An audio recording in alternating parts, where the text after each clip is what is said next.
So, ito nga mga kaprombi, at tayo ay nagdidilig naman ng ating mga pananim dito sa ating paligid.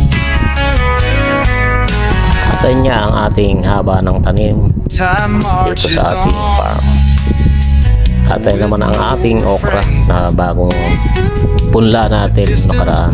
At tubo na sila, nilagyan natin silang kulumbo para hindi sila pasukin ng manok at hindi po masira ang ating tanim.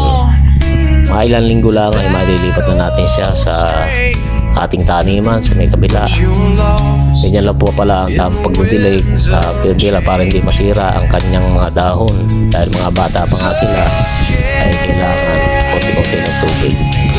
At ito naman ang ating sayote. Ayan. Tumubo na ang ating sayote. At ito naman ay pipino natin. Malapit na siyang gumapang at kaani rin po tayo ng pipino dito.